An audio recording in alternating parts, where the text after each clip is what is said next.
শুরু হলো সব খবর, কম সময়ে সব খবর একসাথে। আগামী 1 ঘন্টায় দেশ বিদেশ, খেলা, বাণিজ্য, বিনোদন সহ সব ধরনের খবরই আপনাদের জানাবো আমি সৌমিত্র শুভ্র। খবরটা খুব বড় করে বলবো না, কিন্তু যতখানি বলবো তাতে করে আপনি জেনে যেতে পারবেন আজ কোথায় কি হলো। নিয়মিত এই আয়োজনে স্বাগত জানাচ্ছি আপনাদের সবাইকে। দেশে করোনা শনাক্তের সংখ্যা এখন প্রায় 50,000। সব মিলিয়ে শনাক্ত হয়েছেন 49,534 জন। গত 24 ঘন্টায় প্রাণ গেছে 22 জনের। এদিনে নতুন শনাক্ত 2,381 জন। নিয়মিত অনলাইন ব্রিফিংয়ে এই তথ্য জানিয়েছে স্বাস্থ্য অধিদপ্তর। 24 ঘন্টায় নমুনা পরীক্ষা হয় 11,439 জনের। পরীক্ষা অনুপাতে শনাক্তের হার 21.81%। সব মিলিয়ে মৃত্যু হয়েছে 672 জনের। 24 ঘন্টায় মারা যাওয়া 22 জনের মধ্যে 19 জনই পুরুষ। নতুন করে সুস্থ হয়ে বাড়ি ফিরেছেন 816 জন। মোট সুস্থ 10,781। শনাক্ত বিবেচনায় সুস্থতার হার 21.39%। এছাড়া বাজার, কর্মস্থল সব জায়গায় মাস্ক ব্যবহারের আহ্বান জানায় স্বাস্থ্য অধিদপ্তর। মনোবল উজ্জীবিত রাখতে মানসিক স্বাস্থ্যের যত্ন নিতে হবে। পাশাপাশি হালকা ব্যায়াম করার পরামর্শ দেয় স্বাস্থ্য অধিদপ্তর। যেখানেই যান না কেন এই বিষয়ে দৃষ্টি রাখবেন। সবসময় যেন মুখে মাস্ক থাকে, শারীরিক দূরত্ব বজায় রাখে। বাড়ির শিশু, বৃদ্ধ সবাইকে এ ব্যাপারে উদ্বুদ্ধ করুন। যারা আক্রান্ত হয়েছেন বা যারা আক্রান্ত হন নাই, সকলেই মনোবলকে উজ্জীবিত রাখবেন, মানসিক স্বাস্থ্যের যত্ন নেবেন, হালকা ব্যায়াম, নিয়মিতভাবে হালকা ব্যায়াম করবেন। ভিটামিন সি সমৃদ্ধ খাবার, যেগুলো আমাদের রোগ প্রতিরোধকে শক্তিশালী করে, এগুলো যেন আমরা খাবারের তালিকায়, খাদ্য তালিকায় নিয়মিতভাবে রাখি। আক্রান্ত ও মৃতের সংখ্যা বিবেচনা করে সারা দেশকে রেড, গ্রিন ও ইয়েলো জোনে ভাগ করে করোনা প্রতিরোধের পরিকল্পনা নিয়েছে সরকার। যেসব এলাকায় আক্রান্ত বেশি হবে সেখানে সাময়িক সময়ের জন্য লকডাউন করা হবে বলে জানিয়েছেন স্বাস্থ্যমন্ত্রী। করোনা প্রতিরোধে করণীয় নিয়ে দুপুরে মন্ত্রিপরিষদ বিভাগের সভাকক্ষে উচ্চ পর্যায়ের বৈঠক অনুষ্ঠিত হয়। এতে স্বরাষ্ট্র, স্বাস্থ্য, স্থানীয় সরকার মন্ত্রী সহ ঢাকা, গাজীপুর ও নারায়ণগঞ্জের 4 মেয়র উপস্থিত ছিলেন। দীর্ঘ 2 ঘন্টার বৈঠক শেষে স্বাস্থ্য স্বরাষ্ট্রমন্ত্রী জানান, করোনায় আক্রান্ত বিবেচনায় সারা দেশকে রেড, গ্রিন ও ইয়েলো জোনে ভাগ করা হচ্ছে। ঢাকা, নারায়ণগঞ্জ, গাজীপুর ও চট্টগ্রাম রেড জোনের মধ্যে রয়েছে। 4 সিটি সহ যেসব এলাকায় আক্রান্ত বেশি পাওয়া যাবে সেখানে পরিস্থিতি বিবেচনা করে সাময়িক লকডাউন দেয়া হবে।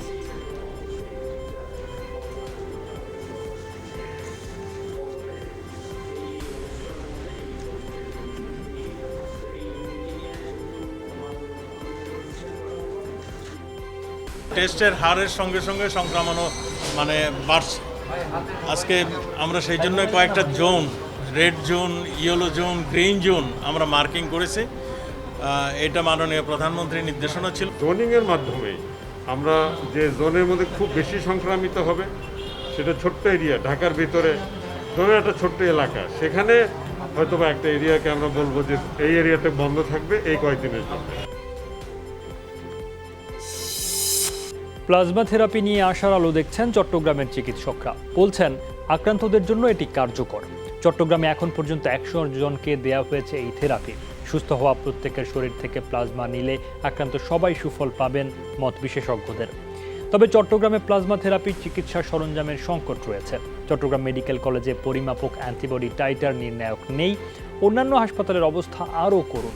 তারপরও সাধ্যের মধ্যে সর্বোচ্চ সেবা দেওয়ার চেষ্টা চলছে বলে দাবি কর্তৃপক্ষের। বর্তমানে চট্টগ্রামে 3টি সরকারি হাসপাতালে ও বেসরকারি ফিল্ড হাসপাতালে চলছে করোনা আক্রান্তের চিকিৎসা। আর প্লাজমা ব্যাংক গঠনের উদ্যোগ নিয়েছে সিএমপি। প্লাজমা দেওয়াতে শরীরের কোনো ক্ষতি হবে না, এটা একটা খুবই সাধারণ ব্যাপার। প্লাজমার মাধ্যমে আমার রক্তে দিয়ে আমি অন্য একজন রোগীকে ভালো করতে চাই। যত রোগী বাড়বে প্লাজমা সংগ্রহের হারও তত বাড়বে। যে সেটআপটা দরকার সেটা এখনই দ্রুত আমাদের স্থাপন করতে হবে। যদি আমরা এটা স্থাপন করতে পারি তাহলে যে পেশেন্টগুলি সুস্থ হয়ে বাড়ি যাচ্ছে তারা বাড়ি যাওয়ার আগে কিন্তু প্লাজমাটা দিয়ে যেতে পারে। ডায়ালাইসিস যে প্রসেসটা, এটা আমাদের চিটাগংয়ে আমাদের নাই।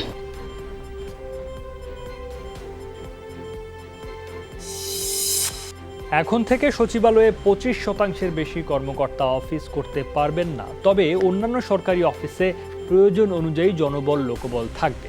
দুপুরে গণমাধ্যমকে এসব কথা জানিয়েছেন জনপ্রশাসন প্রতিমন্ত্রী ফরহাদ হোসেন। তিনি বলেন, আরও 25% কর্মকর্তা অনলাইনে অফিসের সাথে যুক্ত থাকবেন।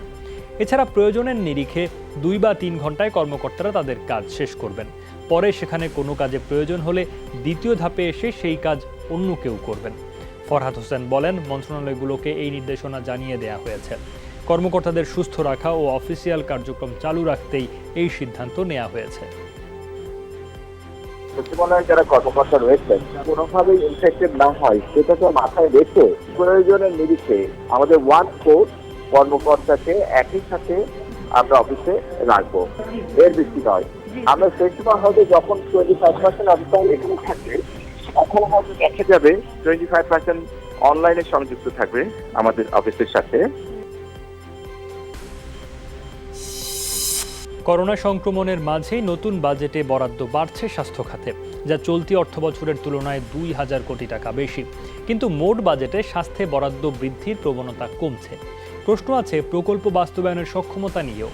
এমন অবস্থায় বিশ্লেষকরা বলছেন চলমান বাস্তবতায় স্বাস্থ্য খাতে জিডিপির 4% বরাদ্দ দেওয়া জরুরি। স্বাস্থ্য খাতে উন্নয়ন প্রকল্প বাস্তবায়নেও গতি নেই। চলতি অর্থবছরের মার্চ পর্যন্ত স্বাস্থ্যসেবা ও পরিবার পরিকল্পনা বিভাগ বাস্তবায়ন করতে পেরেছে এডিপির মাত্র 26%। স্বাস্থ্য খাত এবং বলছে কোনো জমি যেন অনাবাদি না থাকে, এক্ষেত্রে কৃষি খাত অগ্রাধিকার পাবে। আমাদের সম্পদের প্রাপ্যতা বিচারে রাখতে কত টাকা আমাদের আছে, যে কোনো ব্যক্তি করে আমরা তাই করেছি। আর যে বর্তমানে যে করোনা সংক্রান্ত যে দুর্যোগ আমাদের সামনে দিয়ে চলছে, এইটা আমাদের নজরে ছিল। আমরা একটা বিজ্ঞান ভিত্তিক কর্মসূচি চাই, সরকারের উপর নির্ভরশীল হলে চলবে না, কারণ সরকার তো নিজেই বলছে যে তাদের অনেক সীমাবদ্ধতা।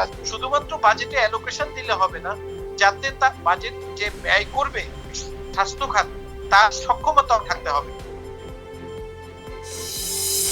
67 দিন পর শুরু হয়েছে বাস চলাচল। রাজধানীর ভেতরে ও দূরপাল্লার বাসে করোনাকালীন স্বাস্থ্যবিধি মেনে যাত্রীরা ভ্রমণ করছেন। সরকার নির্ধারিত 60% বর্ধিত হারে অনেকে ভাড়া নিয়েছেন। তবে কোনো কোনো দূরপাল্লার বাস বেশি ভাড়া নিয়েছে বলে যাত্রীদের অভিযোগ, কাউন্টার ম্যানেজারের অস্বীকার। যানবাহন চালক ও যাত্রীরা নিয়ম মানছেন কিনা তা খতিয়ে দেখতে রাজধানীতে 5টি স্থানে ভ্রাম্যমাণ আদালত পরিচালনা করছে বিআরটিএ। তবে স্বাস্থ্যবিধি মেনে চলা নিয়ে শঙ্কা আছে যাত্রীদের, আর পরবর্তীতে বাড়তি ভাড়া কমবে কিনা তা নিয়েও আছে দুশ্চিন্তা।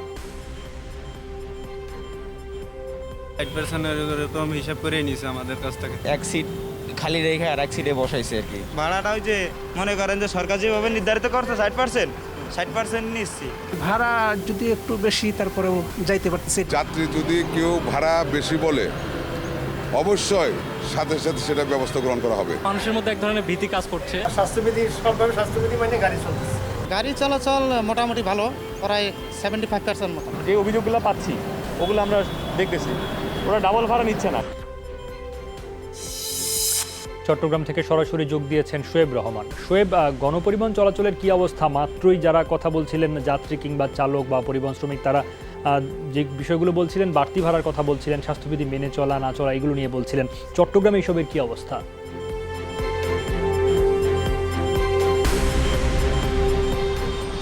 সৌমিত্র, চট্টগ্রামে আসলে অবস্থা খুব একটা সুবিধার না বলা যায়, কারণ চট্টগ্রামে আজ শুরু থেকেই কিন্তু আমরা দেখেছি স্বাস্থ্যবিধি উপেক্ষিত। বিশেষ করে প্রতিটি বাসে কিন্তু হ্যান্ড স্যানিটাইজার দিয়ে যাত্রী ওঠানামার কথা থাকলে সেটি করা হচ্ছে না, এবং একই সাথে যে সীমিত পরিসরে যাত্রী পরিবহনের কথা বলা হচ্ছে সেটিও কিন্তু উপেক্ষিত। আমরা দেখেছি যে পরিমাণ যাত্রী তাদের নেওয়ার কথা ছিল তার থেকে বাড়তি যাত্রী তারা নিচ্ছেন, এবং একই সাথে ভাড়ার ক্ষেত্রে আমরা দেখেছি 60% জায়গায় কিন্তু অধিকাংশ বাস চালক বা হেল্পার তারা কিন্তু দ্বিগুণ বাড়তি ভাড়া আদায় করছেন বা দাবি করছেন। সেটি নিয়ে যাত্রীদের সাথে আমরা দেখেছি যে বাকবিতণ্ডাও হয়েছে, এবং অফিস ছুটি এবং অফিস শুরুর সময়টাতে যাত্রীর চাপ কিন্তু তুলনামূলকভাবে কিছুটা বেশি থাকে। সেই ক্ষেত্রে আমরা দেখেছি যে সেখানেও স্বাস্থ্যবিধি পুরোপুরি উপেক্ষিত, এবং যাত্রীরাও কিছুটা অসচেতন, তারাও কিন্তু হুড়োহুড়ি বা ঠেলাঠেলি করে যানবাহনগুলোতে ওঠার চেষ্টা করছেন, এবং তারা যেটি বলছেন যে তাদের একটি বক্তব্য যে করেই হোক তাদের আসলে কর্মস্থলে হাজির হতে হবে, নতুবা তাদের সেটি অ্যাবসেন্ট হিসেবে গণ্য হতে পারে। সেই শঙ্কায় তারাও কিন্তু আসলে স্বাস্থ্যবিধির চেয়ে নিজেদের চাকরিটাকে গুরুত্ব দিয়ে যানবাহনে স্বাস্থ্য ঝুঁকি নিয়ে উঠছেন। এবং এর বাইরে যেটি বলতে হয় যে আসলে আন্তঃজেলা যে বাস যোগাযোগ ব্যবস্থা, সেখানে কিছুটা স্বস্তির চিত্র আমরা দেখেছি। সেখানে নিয়ম মেনে যাত্রী পরিবহন করা হচ্ছে, এবং যে বাড়তি ভাড়া সরকার নির্ধারণ করে দিয়েছে 60%, সেভাবেই কিন্তু তারা বাড়তি ভাড়া আদায় করছেন। এবং চট্টগ্রামে প্রায় 13,000 কিন্তু বাস, মিনি বাস এবং হিমেন হলার রয়েছেন, এবং এর সঙ্গে প্রায় 40,000-এর মতো যারা পরিবহন শ্রমিক রয়েছেন তারা রয়েছেন। যদিও চট্টগ্রামে আজ সব ধরনের যানবাহন কিন্তু পুরোপুরিভাবে শুরু হয়নি। আমরা দেখেছি যে যানবাহনের পরিমাণও কিছুটা কম, অন্যদিকে যাত্রী যারা রয়েছেন সেই যাত্রী সংখ্যাও কিন্তু তুলনামূলক কিছুটা কম, এবং বেশিরভাগ যাত্রী আমরা দেখেছি যে যারা একান্তই বাধ্য হচ্ছেন বাসে চলাচল করতে বা অন্যান্য গণপরিবহন মিনি বাস বিমান হলারে চলাচল করতে, তারা সেখানে চলাচল করছেন। কিন্তু যাদের সম্ভব হচ্ছে তারা কিন্তু ছোট ছোট যে যানবাহনগুলো রয়েছে সিএনজি, রিক্সা কিংবা ভাড়ায় চালিত মোটরসাইকেল, নিজের যে সুরক্ষা সেটির কথা চিন্তা করে তারা কিন্তু এই যানবাহনগুলো ব্যবহার করছেন। এবং একই সাথে আমরা দেখেছি যে অফিস শুরু হওয়ার এবং অফিস শেষ হওয়ার যে সময়টা, সেই সময়টাতে কিন্তু সড়কগুলোতে মূলত মানুষের চাপ বেশি থাকে এবং যানবাহনের চাপও বেশি থাকে। এই সময়টায় স্বাস্থ্যবিধি পুরোপুরি উপেক্ষিত থাকে, যদিও এই বিষয়গুলো তদারকি করে কিছু কিছু ক্ষেত্রে পুলিশের পক্ষ থেকে জরিমানার ঘটনাও কিন্তু ঘটেছে চট্টগ্রামে। সৌমিত্র। আচ্ছা শোয়েব, ধন্যবাদ আপনাকে। রাজশাহী শিরোল বাস টার্মিনাল থেকে যোগ দিয়েছেন সহকর্মী মদুদ রানা। রানা, বাস টার্মিনালে যাত্রী চাপ কেমন? শারীরিক দূরত্ব বা স্বাস্থ্যবিধি কি মানা হচ্ছে বাসগুলোতে?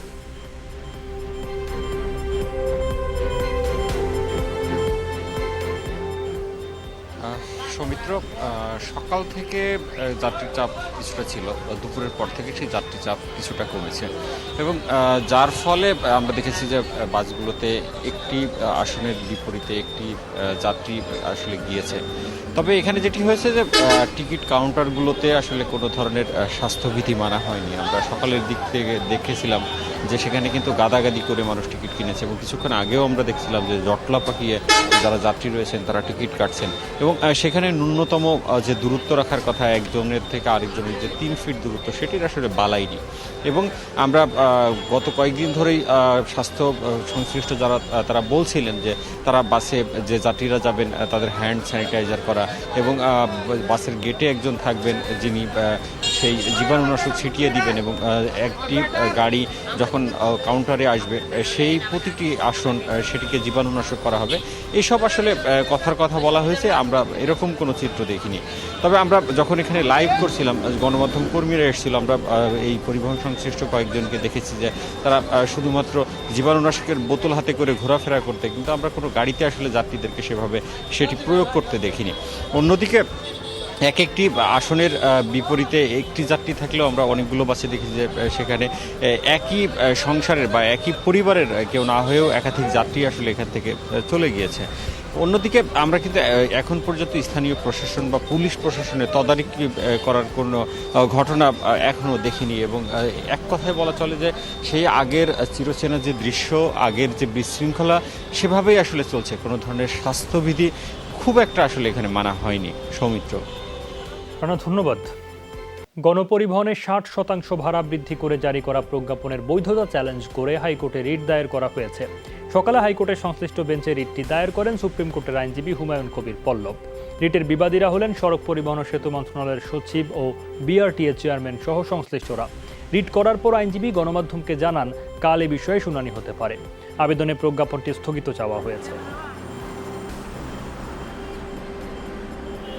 বর্তমান ভাড়ার চেয়ে অতিরিক্ত 60 ভাড়া বৃদ্ধি করা হলো। আমরা ল অ্যান্ড লাইফ ফাউন্ডেশনের পক্ষ থেকে আজ এই প্রজ্ঞাপনটিকে চ্যালেঞ্জ করে এর কার্যকারিতা স্থগিত চেয়ে হাইকোর্টের ভার্চুয়াল কোর্টে একটি মামলা রিট পিটিশন দায়ের করেছি। আশা করছি আগামীকাল এই মামলাটির শুনানি হবে। যাত্রী পরিবহনে মালিক, শ্রমিক ও যাত্রীদের স্বাস্থ্যবিধি মেনে চলার আহ্বান জানিয়েছেন সড়ক পরিবহন ও সেতু মন্ত্রী ওবায়দুল কাদের। দুপুরে ভিডিও কনফারেন্সে তিনি এই আহ্বান জানান। বলেন, স্বাস্থ্যবিধি না মানা হলে করোনা পরিস্থিতি যদি আরও খারাপ হয় তাহলে সরকার কঠিন সিদ্ধান্ত নিতে বাধ্য হবে। যাত্রীদের হুড়োহুড়ি না করে মাস্ক পরে বাসে যাতায়াতের অনুরোধ করেন তিনি। পাশাপাশি দেশের এই দুর্যোগকালে বাস শ্রমিক ও মালিকদের মানবিক দৃষ্টান্ত স্থাপনের আহ্বান জানান ওবায়দুল কাদের। বলেন, অতিরিক্ত যাত্রী পরিবহন না করে অর্ধেক আসন অবশ্যই খালি রাখতে হবে। হুড়োহুড়ি, বাড়তি যাত্রী হওয়া, স্বাস্থ্যবিধি না মানা এ সংকটকে আরো ঘনীভূত করতে পারে। পরিস্থিতি যদি অবনতি হয় তাহলে আমাদেরকে আবারও কঠিন সিদ্ধান্ত নিতে সরকার বাধ্য। বাস ভাড়া বাড়ানো সম্পূর্ণ অমানবিক হয়েছে। বাস মালিকদের স্বার্থ রক্ষায় সরকার এই সিদ্ধান্ত নিয়েছে বলে অভিযোগ করেছেন বিএনপি মহাসচিব মির্জা ফখরুল ইসলাম আলমগীর। সকালে গুলশানে বিএনপির কেন্দ্রীয় কার্যালয়ে ব্রিফিংয়ে তিনি এ অভিযোগ করেন। ফখরুল বলেন, দায়িত্বশীল নয় বলেই সরকার সব উদ্ভট সিদ্ধান্ত নিয়েছে। সরকারের দায়িত্বহীনতায় সাধারণ মানুষকে ভয়াবহ বিপদের দিকে ঠেলে দেয়া হয়েছে। মহামারীতে কৃষকের উন্নয়নে সরকারের কোনো সদিচ্ছা বা উদ্যোগ ছিল না। দুধ কলা দিয়ে ঋণ খেলাপিদের পুষছে, কিন্তু কৃষকের পাশে নেই সরকার। কৃষকদের হয়রানি কমিয়ে সরাসরি কৃষকদের কাছ থেকে ধান চাল কেনার দাবিও জানিয়েছেন তিনি। বাসে উঠে সাধারণ মানুষ, কম আয়ের মানুষ, তাদের বাস ভাড়া বাড়িয়ে দিল। কার স্বার্থে বাড়িয়েছে? মালিকদের স্বার্থে বাড়িয়েছে। পুরো বিষয়টাই হয়েছে আপনার লুটপাটের জন্য। দায়িত্বশীলতা নেই দেখেই আপনার আজকে সরকার এইভাবে একটা তগলকি কারবার করছেন, যেটা জনগণকে পুরোপুরিভাবে মহা বিপদের দিকে তাদেরকে ঠেলে দেওয়া হচ্ছে। বাস চলাচল শুরুর দিনে স্বাস্থ্যবিধি না মানার প্রবণতা লক্ষ্য করা গেছে ঢাকার বাইরে বিভিন্ন জায়গায়। সকাল থেকে রাজশাহীতে যাত্রীদের চাপ ছিল চোখে পড়ার মতো, কিন্তু শারীরিক দূরত্ব ও স্বাস্থ্যবিধি মানার ব্যাপারে উদাসীন বাস কর্তৃপক্ষ ও যাত্রীরা। মাস্কের মতো প্রয়োজনীয় সুরক্ষা সরঞ্জাম ছাড়াই বের হয়েছেন অনেকে। খুলনাতেও পরিবহন কর্তৃপক্ষের রয়েছে নানা গাফিলতি। চট্টগ্রামে সিটি সার্ভিসে মানা হচ্ছে না শারীরিক দূরত্ব।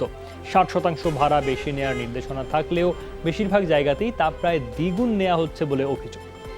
রাস্তায় প্রশাসনের তৎপরতাও দেখা যায়নি খুব একটা, তবে দূরপাল্লার পরিবহনগুলোতে স্বাস্থ্যবিধি মানা হয়েছে তুলনামূলক বেশি। বাসায় থেকে নিয়ে আসতে ভুলে গেছি ভাইয়া।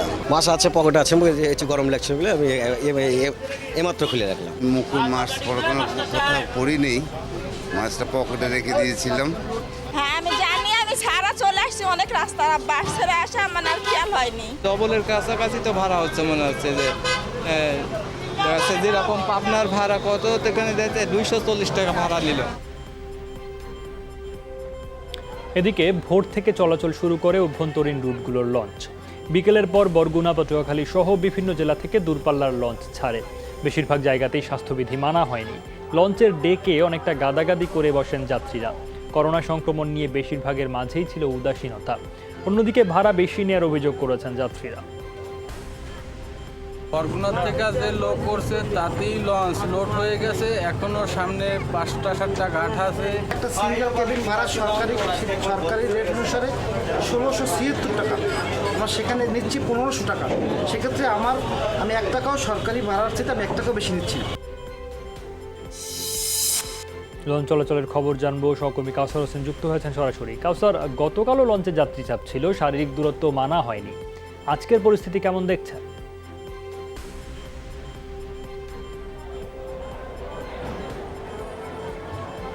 সৌমিত্র, সরকারি নির্দেশনার যে স্বাস্থ্যবিধি মানার ব্যাপারে যে বিধিনিষেধ রয়েছে সেটি কিন্তু বরিশালে আমি লক্ষ্য করেছি একেবারেই মানা হচ্ছে না। বরিশাল পন্টুনে যদি একটু চিত্র দেখাই আপনাকে, যে সবসময় যেমন যাত্রীরা আসে সাধারণ সময় এবং পন্টুনে বসে থাকেন এবং গায়ে গায়ে ঘেঁষে যে বসে থাকেন, একই চিত্র করোনার এই সময়টা যে একটু সাবধান হয়ে চলবেন বা স্বাভাবিকভাবে চলবেন, সেই রকমের মধ্যে তাদের মধ্যে কিন্তু সেই ধরনের কোনো সচেতনতা আমরা লক্ষ্য করছি না। অনেকের কিন্তু মাস্কও নেই এবং বলা হয়েছিল যে লঞ্চগুলোতে স্বাস্থ্যবিধি মেনে শারীরিক দূরত্ব বজায় রেখে যাত্রীদের বসানো হবে, কিন্তু বরিশাল থেকে আজ 5টি লঞ্চ ঢাকা উদ্দেশ্যে সেরে যাবে। হাতে কোনো 2-1টি লঞ্চ ছাড়া অন্য লঞ্চগুলোতে কিন্তু আমরা দেখেছি আসলে গায়ে গায়ে ঘেঁষে শারীরিক দূরত্ব না মেনেই কিন্তু তারা বসছেন। এবং বরিশাল পল্টনে কিন্তু লঞ্চ ঘাটে কিন্তু এখন অনেক মানুষ রয়েছেন, কেউ ঢাকা যাবেন, কেউ ঢাকা যাবেন না, কেউ আবার আসলে তাদের স্বজনদের এগিয়ে দিতে এসছেন, কিন্তু স্বজনদের লঞ্চ ঘাটে না আসার ব্যাপারে কিন্তু প্রশাসনের পক্ষ থেকে একটি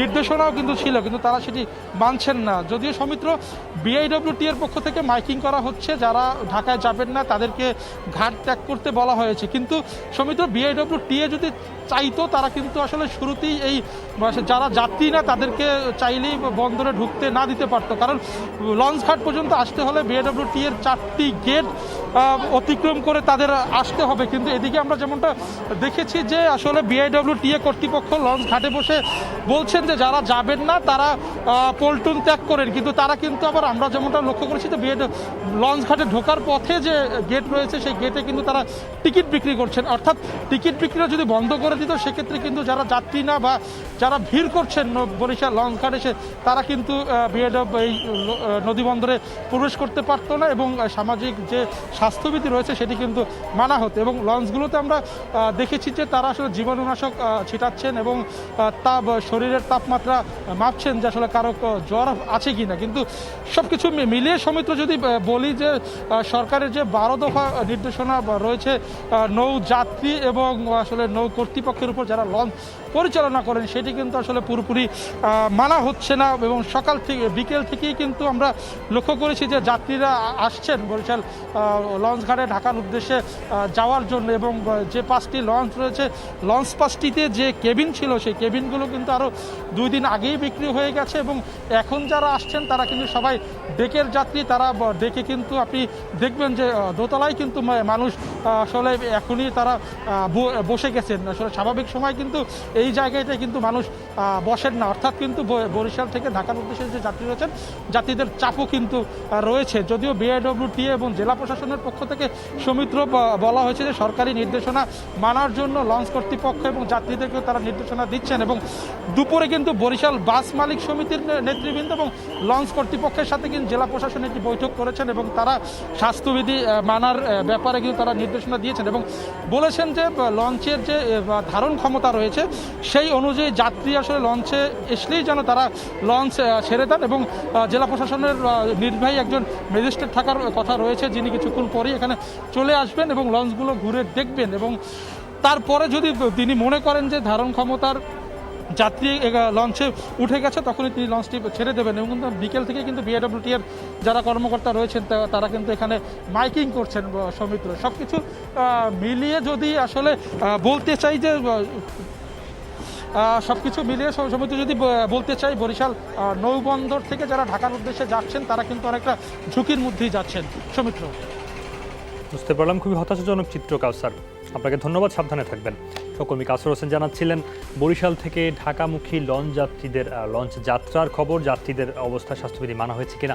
এবার আমরা একটু জানতে চাই ঢাকা থেকে যারা দক্ষিণাঞ্চলের বিভিন্ন রুটে যাচ্ছেন লঞ্চ যাত্রায় তাদের যাত্রা অর্থাৎ লঞ্চ যাত্রা ঢাকা থেকে সদরঘাট থেকে সেখানে কতটা স্বাস্থ্যবিধি মানা হচ্ছে, সরকারি নির্দেশনায় বা কতটা মানা হচ্ছে সে খবর জানাতে সহকর্মী রিয়াজ জানিত মধ্যে যুক্ত হয়েছেন আমার সঙ্গে। রিয়াজ, লঞ্চ চলাচলের কি অবস্থা জানতে চাই, স্বাস্থ্যবিধি মানা হচ্ছে কিনা এবং দেখলাম যে বরিশালে খুব একটা মানা তো হচ্ছেই না, বরং সেদিক থেকে যারা কর্তৃপক্ষ রয়েছে বিআইডব্লিউটি তাদেরও খুব একটা নজরদারি নেই, তদারকি নেই এখানে অর্থাৎ ঢাকা সদরঘাটে, সেখানে তদারকিটা আছে কিনা?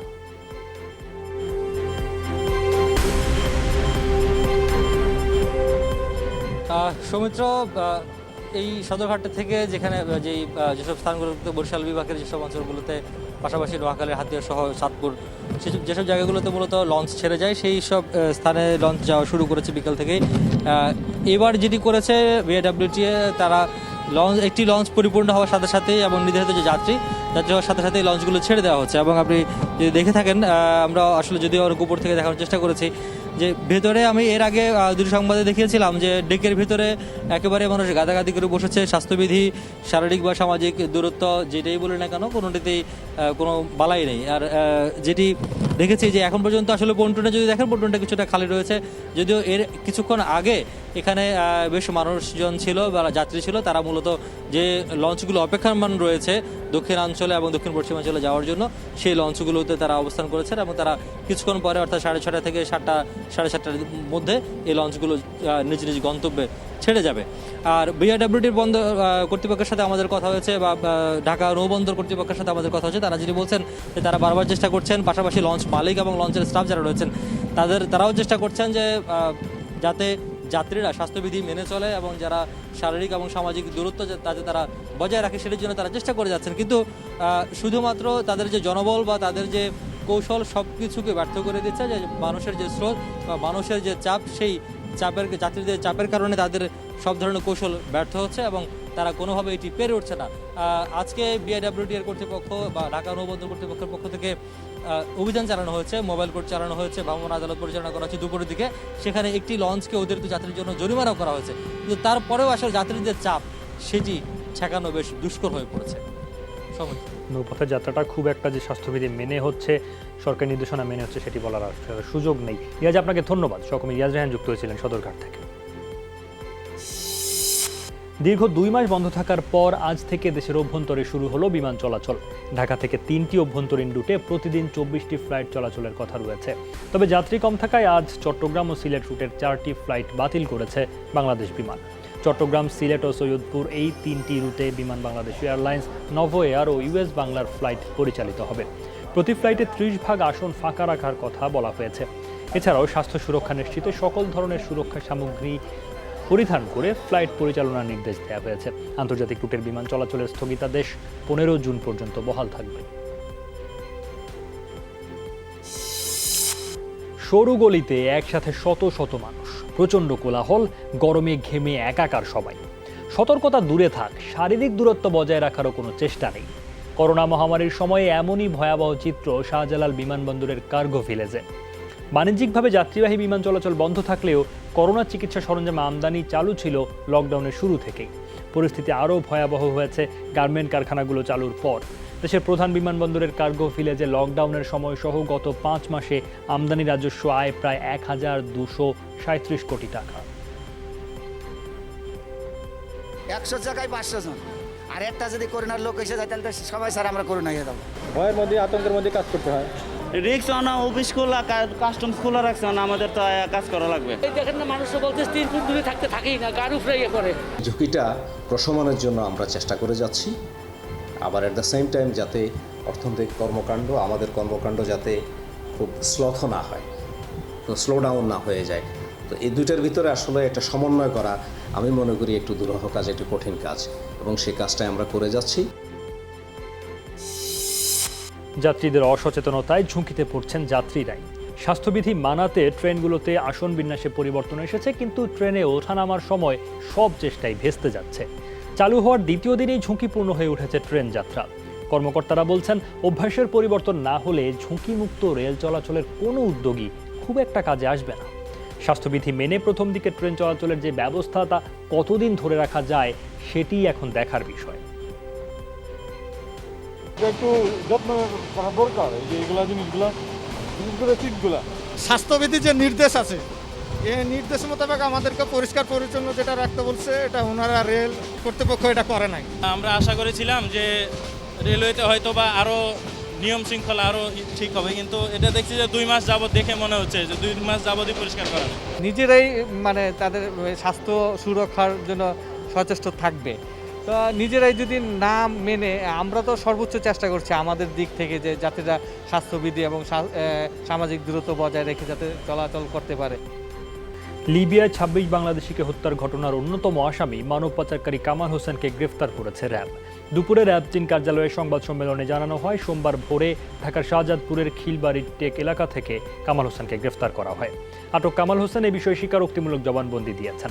বাংলাদেশ থেকে লিবিয়া হয়ে ইউরোপে মানব পাচার সিন্ডিকেটের অন্যতম এই সদস্য এখন পর্যন্ত 4 শতাধিক মানুষ পাচার করেছেন।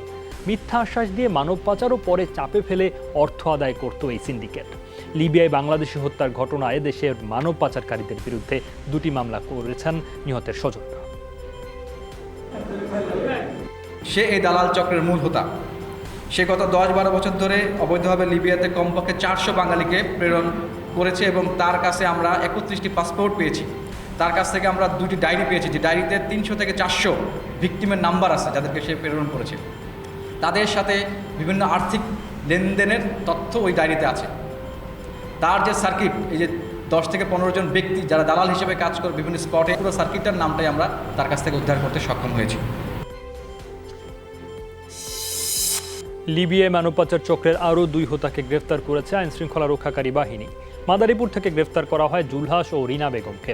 তিনজনই দীর্ঘদিন ধরে অবৈধভাবে মানব পাচার করে আসছিল বলে জানিয়েছে আইনশৃঙ্খলা রক্ষাকারী বাহিনী। এদিকে লিবিয়ার মিজদায় ২৬ বাংলাদেশি হত্যার ঘটনায় সে দেশের সরকারের পক্ষ থেকে একটি মামলা করা হয়েছে।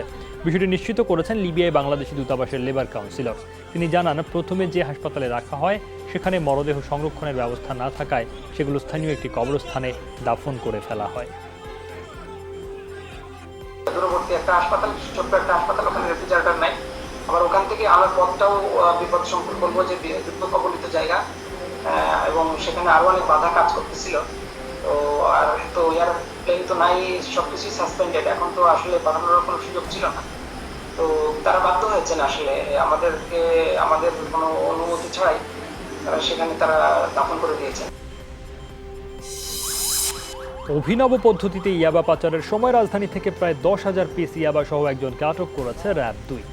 সকালে ধানমন্ডি বাংলাদেশ মেডিকেলের পেছনের রাস্তা থেকে তাকে আটক করা হয়। র্যাব 2 এর company commander major Sheikh Nazmul Arefin জানান, আটক মিজানুর রহমান ঝাড়ুর শলার মধ্যে ইয়াবা ঢুকিয়ে রাজধানীর বিভিন্ন এলাকায় পাচারের চেষ্টা করছিল। গোপন সংবাদের ভিত্তিতে তাকে ইয়াবা সহ আটক করা হয়। র্যাব জানায়, মাদক সহ মিজানুর রহমানকে এর আগেও 4 বার গ্রেফতার করা হয়। তিনি দীর্ঘদিন ধরে মাদক চোরাচালান ও ব্যবসার সাথে জড়িত। তথ্যের ভিত্তিতে আমরা একজনকে সাইকেলে করে যে এই ঘরের এই ইয়েটা সহ নিয়ে যাওয়ার সময় আমরা তাকে আটক করি। জিজ্ঞাসাবাদে সে স্বীকার করে যে সে এটা চালান ক্যারি করছে এবং বিগত আরও 3 বার সে এরকম করে চালান নিয়ে গেছে। তাদের কাছে হয়তো 8-10 হাজারের মতো ইয়াবা এখান থেকে রিকভার হবে। তো আলটিমেটলি আমরা কিছু বের করেছি, বাকিটা আমরা বের করব। বাংলাদেশ থেকে তৈরি পোশাক রফতানি কমেছে। মে মাসে এই হার দাঁড়িয়েছে 62%। ওই মাসের 29 দিনে রপ্তানি হয়েছে $106 কোটি পণ্য। পোশাক খাতের ব্যবসায়ীদের সংগঠন বিজিএমই এর পরিসংখ্যানে এমন তথ্য উঠে এসেছে।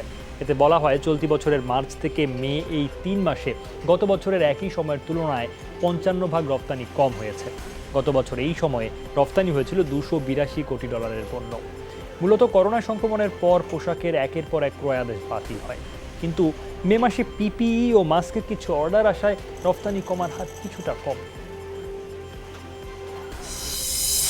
বিশ্বজুড়ে করোনা ভাইরাসে 24 ঘন্টায় প্রাণহানি নেমে এসেছে 3,000-এর কোটায়। সব মিলিয়ে 3,74,000-এর বেশি মানুষের প্রাণ কেড়ে নিল কোভিড-19। একদিনে আরও 1 লাখের বেশি রোগী শনাক্ত হয়েছেন। গোটা বিশ্বে মোট 62,63,000 মানুষ বর্তমানে করোনা পজিটিভ। স্বস্তির বিষয় হলো, সব দেশেই তুলনামূলকভাবে কমে এসেছে মৃত্যু। যুক্তরাষ্ট্রে প্রায় 1 সপ্তাহ পর 1000-এর নিচে নেমেছে মৃতের সংখ্যা। 24 ঘন্টায় দেশটিতে মারা গেছেন 637 জন।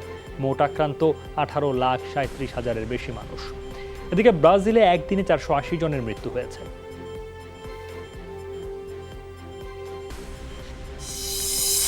করোনা ভাইরাস অদৃশ্য হলেও জয়ী হবেন স্বাস্থ্যকর্মীদের মতো যোদ্ধারাই। সোমবার ভিডিও কনফারেন্সে জাতির উদ্দেশ্যে এই ভাষণ দেন ভারতীয় প্রধানমন্ত্রী নরেন্দ্র মোদী। এদিকে 5ম দফায় লকডাউন চললেও সীমিত পরিসরে শুরু হয়েছে অর্থনৈতিক কর্মকাণ্ড, যার ধারাবাহিকতায় নয়াদিল্লির সীমান্ত আরও 1 সপ্তাহ বন্ধ রাখার ঘোষণা দিলেন মুখ্যমন্ত্রী অরবিন্দ কেজরিওয়াল।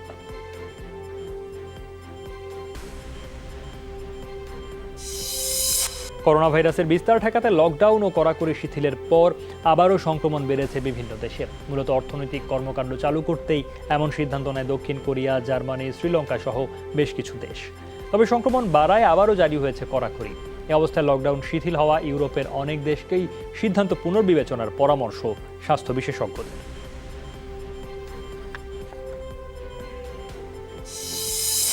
মুসলিম বিশ্বে শিথিল হয়েও করোনাকালীন বিধিনিষেধ, প্রার্থনা, ভ্রমণ সব ক্ষেত্রে ধাপে ধাপে তুলে দেওয়া হচ্ছে নিয়মকানুনের কঠোরতা। তবে করোনা ভাইরাস পুরোপুরি নিয়ন্ত্রণে আরও 2 সপ্তাহ লকডাউনের সময়সীমা বাড়িয়েছে স্পেন। স্বাস্থ্য সুরক্ষার কথা মাথায় রেখে কড়াকড়ি শিথিলের সিদ্ধান্ত থেকে পিছিয়ে এসেছে ব্রিটেনও। তবে কোভিড-19-এর বিস্তার তুঙ্গে থাকা সত্ত্বেও অর্থনীতিকে গতিশীল করার লক্ষ্যে উন্নত দেশগুলোয় চলছে লকডাউন প্রত্যাহারের হুড়োহুড়ি। করোনা সংক্রমণের তালিকায় প্রতিনিয়তই উপরের দিকে উঠছে লাতিন আমেরিকার দেশগুলো। কোভিড-19-এর নতুন হটস্পট ব্রাজিল ছাড়াও আক্রান্ত বাড়ছে পেরু, চিলি, আর্জেন্টিনা, কলম্বিয়ায়। সংক্রমণ বৃদ্ধির সাথে সাথে প্রকট হচ্ছে দেশগুলোর স্বাস্থ্যসেবার বেহাল দশা, ভেঙে পড়ছে অর্থনীতি। করোনা ভাইরাসে স্বজন হারালেও সুযোগ নেই শোক তাপের, তাই ব্যতিক্রমী এক উদ্যোগ লন্ডনের স্ট্যামফোর্ড হিলের বাসিন্দাদের। সপ্তাহের নির্দিষ্ট একটি দিনে স্থানীয় পার্কে জড়ো হন তারা। শারীরিক দূরত্ব মেনে করেন শোক প্রকাশ, ভাগ করে নেন পরস্পরের কষ্টগুলো।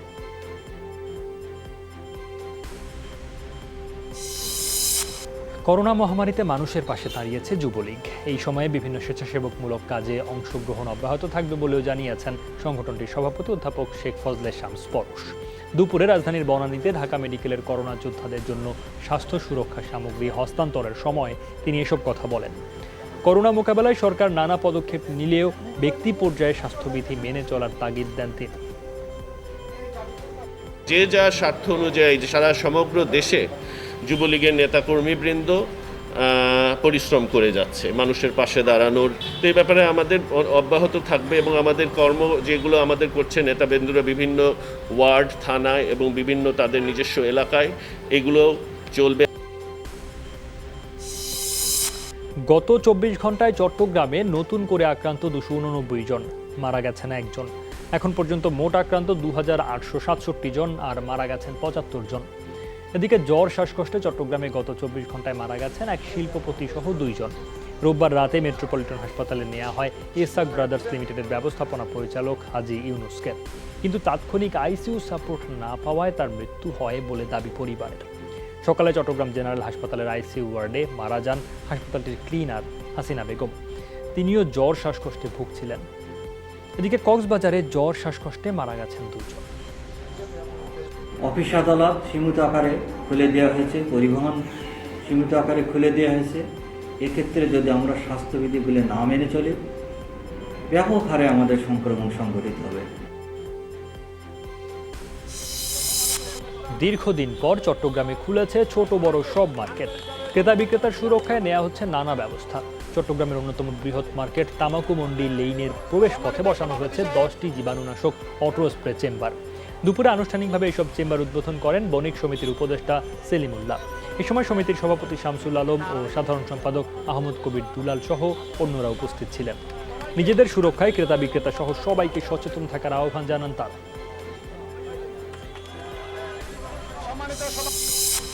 দীর্ঘ 2 মাসেরও বেশি সময় পর চট্টগ্রামে শুরু হয়েছে গণপরিবহন চলাচল, ফলে পুরোদমে কর্মচঞ্চল হয়ে উঠেছে বন্দরনগরী। তবে যাত্রী পরিবহনে বেশিরভাগ বাসেই মানা হচ্ছে না সরকারি নির্দেশনা, এমনকি দ্বিগুণ ভাড়া আদায় করা হচ্ছে বলেও অভিযোগ অনেক যাত্রীর। পরিবহন মালিকরা বলছেন চট্টগ্রাম নগরীতে প্রায় 5000 গণপরিবহন চলাচল করে। এছাড়া ঢাকা সহ আন্তজেলার 64টি রুটে প্রতিদিন আসা যাওয়া করে 7-8 যাত্রী। চট্টগ্রাম থেকে ট্রেন চলাচল স্বাভাবিক। রোববার থেকে প্রতিদিন ছেড়ে যাচ্ছে 3টি ট্রেন। তারা সুযোগ পেলে যাত্রী উঠাচ্ছে, কিন্তু ভাড়া নেওয়ার সময় কিন্তু দ্বিগুণের বেশি ভাড়া নেওয়া হচ্ছে। আমাদেরকে যেতে হচ্ছে বাধ্যগত, আর যতটুকু মেনটেনের মাধ্যমে যেতে পারছে এতটুকুই। মোটামুটি আমরা আগের থেকে অনেক যাত্রী কম নিচ্ছি, সিট ক্যাপাসিটি ছাড়া আমরা যাত্রী নিচ্ছি না। আমরা দেখতে পাই যে অতিরিক্ত প্যাসেঞ্জার উঠেছে, সেক্ষেত্রে আমরা আইনগত ব্যবস্থা নিচ্ছি, মামলা দিচ্ছি। ইতিমধ্যে শুধু বাদামতলীতেই 4টা মামলা হয়েছে যারা স্বাস্থ্যবিধি মানেনি। সরকার যদি বিআরটিএর প্রস্তাবিত 80% ভাড়া দিত তাহলে আমরা মালিকরা পোষাইতে পারতাম, কিন্তু এখন আমার মনে হয় আমরা আপাতত লসে থাকবো। তারপরেও আমাদের শ্রমিকরা খেয়ে পরে বাঁচুক, এটা আমরা আশা করি। এদিকে 3 পার্বত্য জেলায় শুরু হয়েছে গণপরিবহন চলাচল। সকাল থেকে শহরের কেন্দ্রীয় বাস টার্মিনাল সহ কাউন্টার থেকে বিভিন্ন গন্তব্যের উদ্দেশ্যে ছেড়ে যায় বাস। গাড়িতে স্বাস্থ্যবিধি মেনে সিট দিলেও কাউন্টারগুলোতে শারীরিক দূরত্ব মানতে দেখা যায়নি যাত্রীদের। ছিল না প্রশাসনের নজরদারি। রাঙামাটিতেও সকাল থেকে শুরু হয়েছে দূরপাল্লার বাস চলাচল। স্বাস্থ্যবিধি মেনে সবই চলছে বলে জানিয়েছে পরিবহন সংশ্লিষ্টরা। তবে সরকার নির্ধারিত ভাড়ার চেয়ে বেশি নেওয়ার অভিযোগ করেছেন যাত্রীরা। সকাল থেকে চলছে লঞ্চও, তবে তার সংখ্যায় অনেক কম। লঞ্চের পরিবর্তে বোটে যাত্রী পরিবহন করতে দেখা গেছে। একই চিত্র বান্দরবানে শুরু হয়েছে দূরপাল্লার যাত্রীবাহী বাস চলাচল। সকাল থেকে বিভিন্ন গন্তব্যের উদ্দেশ্যে ছেড়ে যায় গণপরিবহন। সরকারি নির্দেশনা মেনে যাত্রী পরিবহন করা হচ্ছে বলে জানিয়েছেন পরিবহন সংশ্লিষ্টরা। পাশাপাশি যাত্রীদের সুরক্ষায় প্রতিটি বাসে জীবাণুনাশক প্রয়োগ করতে দেখা গেছে। খাগড়াছড়িতে কর্মহীন ও দুস্থদের মাঝে খাদ্য সামগ্রী বিতরণ অব্যাহত রেখেছে সেনাবাহিনী।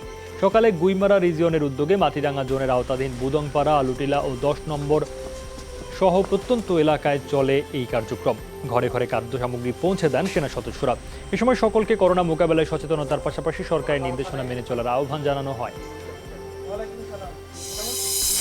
প্রধানমন্ত্রীর উপপ্রেস সচিব আশরাফুল আলম খোকনের বাবা মোহাম্মদ আনোয়ার হোসেন ইন্তেকাল করেছেন।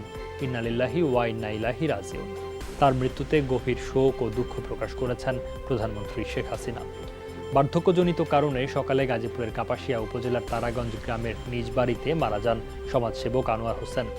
এক শোক বার্তায় প্রধানমন্ত্রী শেখ হাসিনা মরহুমের আত্মার মাগফিরাত কামনা করেন এবং শোক সন্তপ্ত পরিবারের প্রতি গভীর সমবেদনা জানান। আনোয়ার হোসেন 2 ছেলে 2 মেয়ে নাতি নাতনি ছাড়াও অসংখ্য গুণগ্রাহী রেখে গেছেন।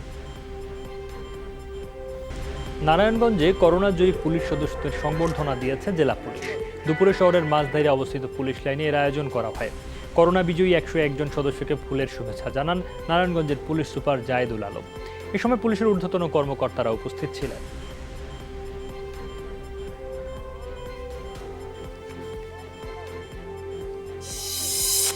পাবনার চাটমোহরে করোনা সচেতনতায় তৃতীয় দিনের মতো সড়ক চিত্রাঙ্কন অনুষ্ঠিত হয়েছে। সকালে অপ্রতিরোধ চাটমোহর ভাস্কর্যের সামনে চলে এই কার্যক্রম। স্থানীয় ফেসবুক পেজ চেতনায় চাটমোহর ব্যতিক্রমী এই উদ্যোগের আয়োজন করে। তারা জানান এর মাধ্যমে মানুষের মাঝে ছড়িয়ে দেওয়া হচ্ছে সচেতনতার বার্তা। জাতিসংঘের বিশ্ব খাদ্য কর্মসূচি ওয়ার্ল্ড ফুড প্রোগ্রামের জাতীয় শুভেচ্ছা দূত হিসেবে নিযুক্ত হয়েছেন বাংলাদেশ ওয়ানডে দলের অধিনায়ক তামিম ইকবাল। করোনা মহামারীর মধ্যে অসহায় মানুষের পাশে দাঁড়াচ্ছেন দেশসেরা ওপেনার তামিম ইকবাল। এবার জাতিসংঘের সংস্থা WFPর জাতীয় গুডউইল অ্যাম্বাসেডর হিসেবে নিযুক্ত হয়ে অসহায়ের পাশে দাঁড়াবার কাজটা আরও বেশি ত্বরান্বিত হবে তামিমের। 75টি দেশে 8 কোটিরও বেশি মানুষকে খাদ্য সহায়তা দিয়ে আসছে WFP। বিশ্ব খাদ্য সংস্থা বা ওয়ার্ল্ড ফুড প্রোগ্রামের গুডউইল অ্যাম্বাসেডর হতে পেরে আমি সম্মানিত। বাংলাদেশ রিসেন্টলি অর্থনৈতিকভাবে খুব এগিয়েছে, তারপরও দরিদ্রতা এখনো আছে, স্পেশালি গ্রামগঞ্জে। এই মুহূর্তে কোভিড-19 মহামারী অনেকের জীবনে স্ট্রাগল হয়ে দাঁড়িয়েছে। আমি আশা করি WFPর সাথে আমি আমার কর্তব্য পালন করতে পারব এবং এমন ফ্যামিলি যাদের হেল্প লাগবে আমরা তাদের কাছে যাবার চেষ্টা করব। পুলিশি নির্যাতনে কৃষ্ণাঙ্গ নাগরিক হত্যার ঘটনায় শুধু যুক্তরাষ্ট্রেই নয়, বিশ্বের নানা দেশে ছড়ালো উত্তাপ। বিক্ষোভ আন্দোলন ষষ্ঠ দিনে গড়ালে রাজধানী ওয়াশিংটন সহ 40টির বেশি শহরে বৃদ্ধি করা হলো কারফিউর মেয়াদ। 15টি রাজ্যে মোতায়েন রয়েছে ন্যাশনাল গার্ড। তা উপেক্ষা করে বিভিন্ন এলাকায় চলছে প্রতিবাদ, লুটপাট। আন্দোলনে যোগ দিয়েছেন অনেক পুলিশ সদস্য। এদিকে ফ্লয়েড পরিবারের আইনজীবীর দাবি, পূর্ব পরিকল্পিতভাবে হত্যা করা হয়েছে কৃষ্ণাঙ্গ ওই নাগরিককে। গোটা যুক্তরাষ্ট্রেই নানা গুজব ছড়ানো হচ্ছে। বিক্ষোভকারীরা তাদের হতাশা প্রকাশ করছেন, ভালো কথা, কিন্তু বিচার ব্যবস্থার প্রতিও তাদের আস্থা রাখা উচিত। শুধু যুক্তরাষ্ট্রেই নয়, কানাডাতেও প্রায় প্রতিদিন হয়রানির শিকার হচ্ছেন কৃষ্ণাঙ্গ ও সংখ্যালঘুরা। তারা পদ্ধতিগত বৈষম্য বা অনিচ্ছাকৃত পক্ষপাতের শিকার। অথচ বর্ণবাদ রুখতে একযোগে আমাদের কাজ করা উচিত। ফ্লয়েডের ভাগ্যে যা ঘটেছে সেটা ভীষণ পীড়াদায়ক, কিন্তু ঘটনাটিকে কেন্দ্র করে যে দাঙ্গা সহিংসতা চলছে সেটা আরো ভয়াবহ। জনগণের এবার বিচার বিভাগ আর কেন্দ্রীয় সরকারের উপর বিষয়টি ছেড়ে দেওয়া দরকার। এদিকে পুলিশি নির্যাতনে কৃষ্ণাঙ্গ কিশোর হত্যার প্রতিবাদে বিক্ষোভে উত্তাল ব্রাজিল। রাজধানীতে নিরাপত্তা বাহিনীর সাথে ব্যাপক সংঘর্ষ হয় আন্দোলনকারীদের। রোববার রাজধানী রিও ডি জেনিরোয় গভর্নমেন্ট প্যালেসের সামনে জড়ো হন হাজারো জনতা। মাদক বিরোধী অভিযানের নামে কৃষ্ণাঙ্গদের ওপর দমন নিপীড়নের প্রতিবাদ জানান আন্দোলনকারীরা। সবশেষ নিজ বাড়ি থেকে 14 বছর বয়সী জো পেদ্রোকে মাদক পাচারের অভিযোগে আটক করে পুলিশ। পরে পুলিশের গুলিতে সে নিহত হয়। যুক্তরাষ্ট্রের কৃষ্ণাঙ্গ নাগরিক জর্জ ফ্লয়েড হত্যার ঘটনায় প্রতিবাদ দেখা গেছে ফুটবল মাঠেও। বুন্দেসলিগার 2 ম্যাচে গোল করার পর প্রতিবাদ জানাতে দেখা গেছে 2 ফুটবলারকে।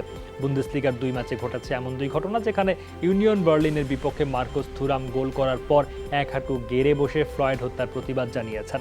প্রতিবাদ দেখা গিয়েছে পরের ম্যাচেও, যেখানে ম্যাচের নায়ক হ্যাটট্রিকম্যান জাডন সানচো জার্সির নিচে পরা টি-শার্টে জাস্টিস ফর জর্জ ফ্লয়েড লিখে নিয়ে আসেন।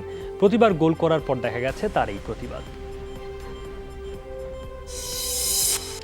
প্রথমবারের মতো বেসরকারি নভোযানে আন্তর্জাতিক মহাকাশ স্টেশনে পৌঁছালেন নাসার 2 নভোচারী।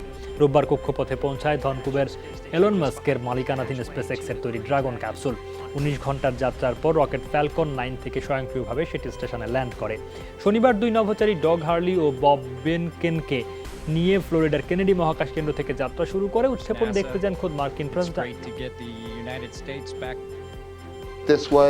ড্রাগনকে স্টেশনে পৌঁছাতে দেখাটা একটি অভূতপূর্ব অভিজ্ঞতা। বহুদিন ধরে রাশিয়ার মাধ্যমে মহাশূন্যে নভোচারী পাঠাচ্ছি আমরা। এবার যুক্তরাষ্ট্রের মাটি থেকে এদেশে তৈরি রকেট ক্যাপসুলে নভোচারী মহাশূন্যে গেলেন। সত্যি দারুণ এক ব্যাপার। আমরা ডগ ও ববের নিরাপদে ফিরে আসার অপেক্ষায় আছি।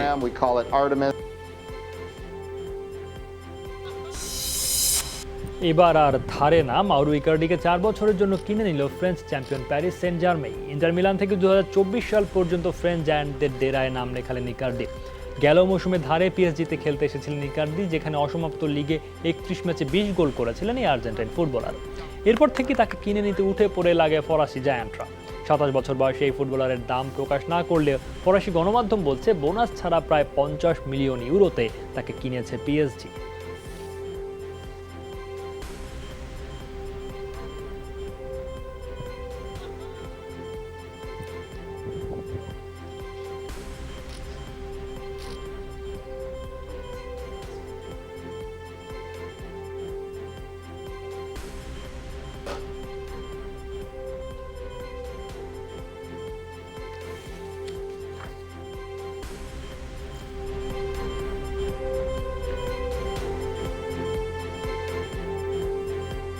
এই ছিল আজকের সব খবরে। যে কোনো সংবাদ সবার আগে জানতে চোখ রাখুন যমুনা টেলিভিশনে। ভিজিট করুন আমাদের website, Facebook page, YouTube channel, log in করুন www.যমুনা.tv, ফেসবুক/যমুনা টেলিভিশন, ইউটিউব/যমুনা টিভি বিডি। তখন সাথে থাকার জন্য সবাইকে ধন্যবাদ।